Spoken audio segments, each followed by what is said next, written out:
त्यांनी शिफारस केली होती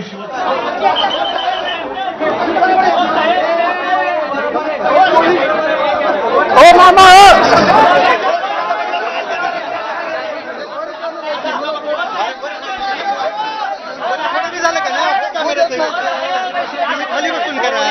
खाली बसून करा नेते.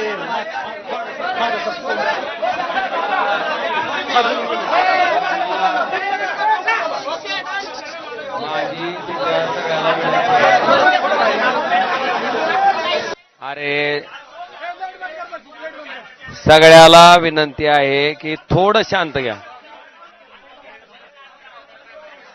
कृपा करून तुमचा आवाज थोडा कमी करा. सगळ्यालाच विनंती आहे, थोडं संयमानं घ्या, शांततेनं घ्या. सगळं झालंय का? आता फक्त आवाज करू नका. आज मी आल्यापासनं धाराशिव लोकसभा मतदारसंघातील माझ्या जीवाभावाच्या सगळ्या लोकांना विनंती केली होती की आज आपण ह्या ठिकाणी उपस्थित राहावं. माझ्या आव्हानाला प्रतिसाद देत माझ्या लोकसभा कार्यक्षेत्रातील सगळी जीवाभावाची माणसं आज या ठिकाणी उपस्थित होती. जवळपास 4:15 पासनं आता 8 वाजत आलेत. सगळ्यांशी चर्चा आम्ही त्या ठिकाणी केली. सगळ्यांचं मत त्या ठिकाणी जाणून घेतलं आणि ही सगळी मतं जाणून घेतल्याच्या नंतर सगळ्या कार्यकर्त्यांच्या, सगळ्या जीवभाव माणसांच्या ज्या सूचना आहेत त्या पद्धतीनं मला थोडी पार्श्वभूमी सांगायची की नुकत्याच झालेल्या स्थानिक स्वराज्य संस्थेच्या निवडणुकीमध्ये सगळे कार्यकर्ते त्या ठिकाणी लढत असताना सुद्धा जर धाराशिव लोकसभा मतदारसंघाचा आपण विचार केला तर एकाही पंचायत समितीमध्ये, नगरपालिकेमध्ये त्या ठिकाणी आम्हाला यश मिळू शकलं नाही. अनेक सामान्य कार्यकर्ते, अतिशय चांगल्या पद्धतीनं काम करणारे कार्यकर्ते सुद्धा ह्या निवडणुकीत अतिशय वाईट पद्धतीने त्या ठिकाणी पराभूत झाले. मी असेन, आमचे सगळे सहकारी असतील, आम्ही 24 तास मधला 24 तास वेळ सामान्य माणसासाठी, सामान्य लोकांसाठी, त्याच्या समस्येसाठी द्यायचं काम आम्ही प्रामाणिकपणे केलंय. आणि ह्याचे साक्षीदार सगळे सर्वसामान्य माणसं आहेत. आपल्या सगळ्याच्या माहितीसाठी आमचा कार्यकर्ता, आम्ही कधी कामात कमी पडलोच नाहीत. लोकांच्या समस्या सोडवण्यातही आम्ही कधी कमी पडलो नाहीत. पण दुर्दैवानं सत्तेमुळं त्या ठिकाणी आम्हाला या पराभवाला सामोरं जावं लागलं. मला आपल्याला अतिशय प्रामाणिकपणे सांगायचं की सामान्य माणसाच्या कामासाठी खरं तर इथं आम्ही लोकप्रतिनिधी म्हणून बसलेलो आहेत. सामान्य माणसाच्या अक्षरशः ट्रान्सफॉर्मरला सुद्धा त्या ठिकाणी अडचणी येत होत्या. आज सगळ्यांच्या माध्यमातून त्या ठिकाणी आम्ही निर्णय घेतलाय की शिवसेना पक्षात त्या ठिकाणी आम्ही जाणार आहेत.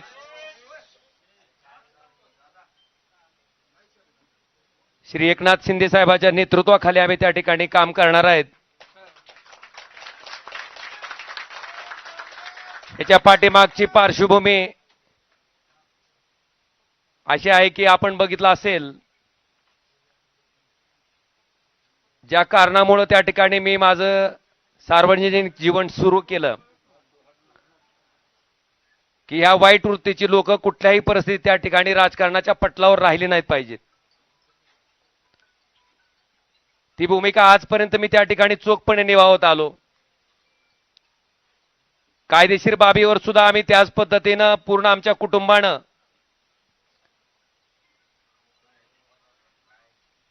महाराष्ट्र पोलीस जे तपास करत होते, कळंबोली पोलीस स्टेशन जे तपास करत होते, ते दबावाखाली करतंय आणि इथून आम्हाला न्याय मिळू शकत नाही. म्हणून हा तपास सीबीआयकडे वर्ग करावा अशी मागणी, अशी याचिका हायकोर्टात केल्याच्या नंतर या हत्याकांडाचा तपास त्या ठिकाणी सीबीआयकडे वर्ग झाला.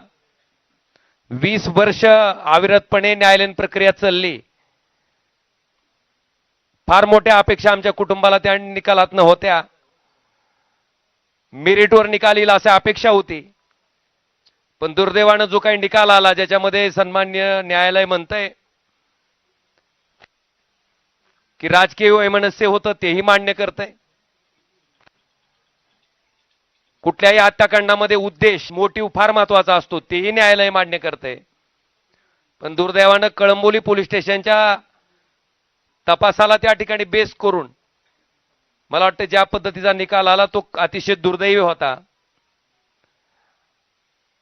आणि अशा पद्धतीनं या निकालाचं दुःख, कारण ज्या दिवशी राजेसाहेब गेले त्या दिवशीचं जे दुःख होतं तशाच पद्धतीचं दुःख आमच्या पूर्ण कुटुंबाला काल सहन करावं लागलं. मला वाटतं ह्याच्यामध्ये एक माणूस त्या ठिकाणी सक्षमपणे आमच्या पाठीशी उभा होता आणि त्यांनाही ते पटलेलं नव्हतं.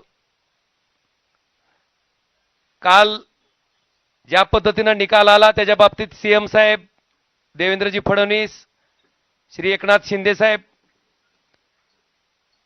यांच्याशी माझं बोलणं झालं. त्यांनी अमित शहा साहेबांबरोबरही माझं बोलणं करून दिलं. आम्ही त्यांना इतकीच विनंती केली की साहेब आम्हाला कुणाचा फेवर नकोय, पण आम्ही जे संघर्ष मागच्या 20 वर्षापासून करतोय, फक्त न्याय मागतोय, तो न्याय आम्हाला मिळवून द्यावा ही आम्ही कळकळीची विनंती त्या ठिकाणी केली. आणि आदरणीय एकनाथ शिंदे साहेबांनी स्वतः समोर येऊन स्टेटमेंट दिलं. आणि सीबीआय त्या ठिकाणी माननीय हायकोर्टात या प्रकरणाबाबतीत अपील दाखल करणार आहे. अपेक्षा इतकीच आहे की या केसच्या मेरिटवर त्या ठिकाणी जो न्याय त्या ठिकाणी डावलला गेलाय तो आम्हाला न्याय मिळावा. आणि म्हणून या सगळ्या बाबीचा विचार केल्याच्या नंतर आपण जर आमची इथली राजकीय परिस्थिती बघितली असेल, बऱ्याच मंडळींना वाटतंय की आता तुमचा एक पक्ष त्यांचा एक पक्ष. मी अतिशय प्रामाणिकपणे सांगतो की कुठलाही पक्ष असला तर अशा वृत्तीला राजकारणातनं थांबवण्यासाठी जे काय करावं लागणार आहे त्याच्यासाठी ओमराजे कधीच थांबणार नाही ना मला कोणी रोखू शकते. आज ज्या सत्तेची ताकद घेऊन त्या ठिकाणी आमच्यासारख्या सर्वसामान्य कार्यकर्त्यावर जो अन्याय होतोय, आज गावागावातल्या माणसाला त्या ठिकाणी थांबवलं जातंय. अनेक लोकोपयोगी कामं आहेत. खासदार म्हणून त्या माणसाला वाटतंय की बाबा खासदारांना आमचा ट्रान्सफॉर्मर द्यावा, खासदारांना आमच्यातलं अमुक काम करावं. आज 7 वर्ष होत आलेत. त्या माणसाच्या अपेक्षा फार मोठ्या आहेत. मला वाटतंय निश्चितपणे ह्या सगळ्या अपेक्षांना न्याय द्यायचं काम मी निश्चितपणे प्रामाणिकपणे इथून पुढच्या कालखंडामध्ये करत राहीन. आणि आपल्या सगळ्याच्या माहितीसाठी सामान्य माणूस ओमराजेला ओळखते.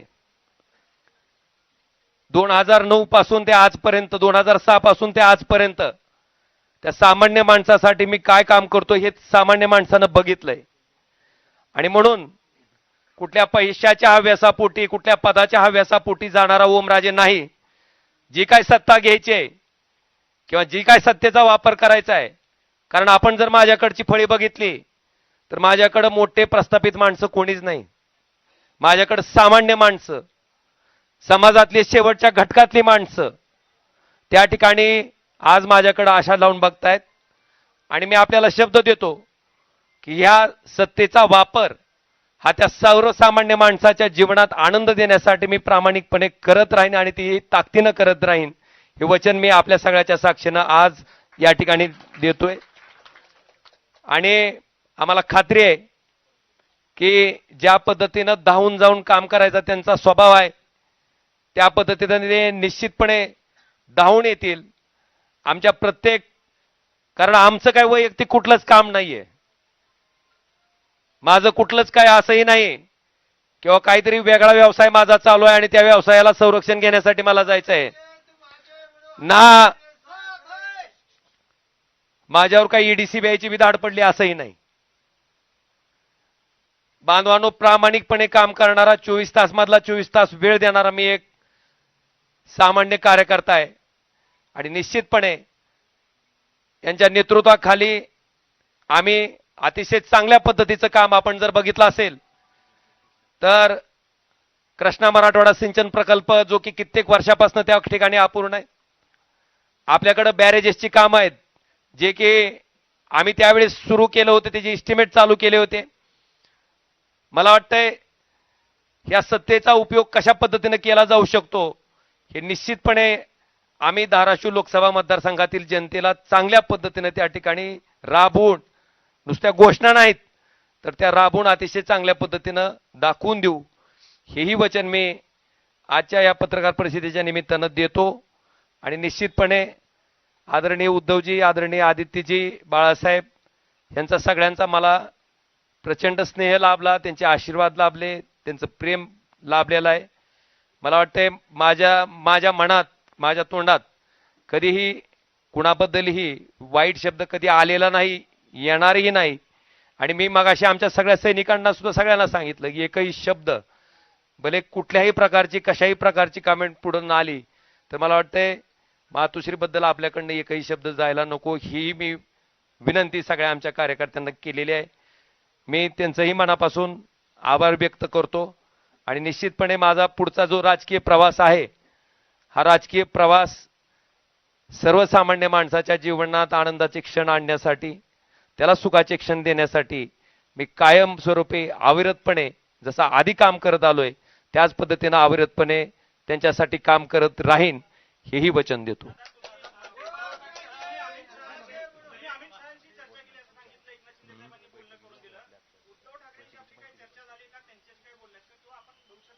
काय काय म्हणले?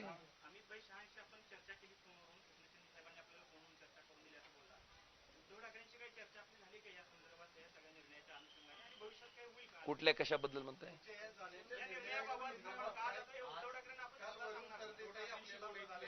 मला वाटतंय आता एक लक्षात घ्या, माझी जी काय भूमिका होती, मी ज्या पद्धतीने ठरवलं होतं, मी ज्या पद्धतीने सांगितलं होतं त्या पद्धतीने मी आपल्या सगळ्याच्या समक्ष मांडलेली आहे.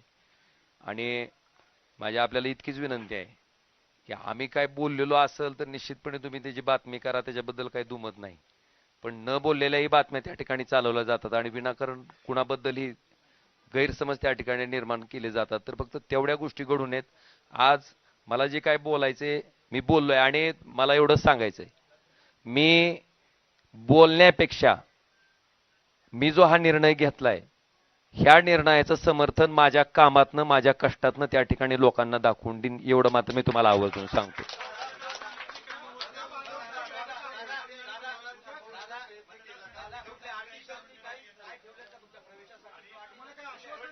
एक लक्षात घ्या, अटी शर्ती टाकून मी काम करणारा कार्यकर्ता नाही. आणि आपल्या माहितीसाठी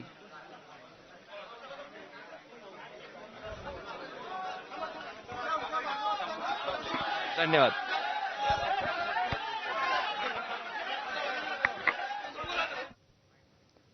तर एकनाथ शिंदेंच्या नेतृत्वाखाली आपण काम करू, आपण शिवसेनेत प्रवेश करणार आहोत आणि सत्तेचा उपयोग लोकांच्या कामासाठी आपण करू, असं ओमराजे निंबाळकर यांनी पत्रकार परिषदेमध्ये घोषित केलेलं आहे. ऑपरेशन टायगर त्यामुळे यशस्वी झाल्याचं पुन्हा एकदा अधोरेखित झालेलं आहे, कारण ओमराजेंच्या निर्णयाकडे सर्वांचंच लक्ष लागलेलं होतं. मात्र त्याचवेळी मातोश्रीबद्दल आपल्याकडून कुठलेही वाईट शब्द बोलले जाणार नाहीत आणि कुणी बोलू नये असं आवाहन देखील त्यांनी कार्यकर्त्यांना केलेलं आहे.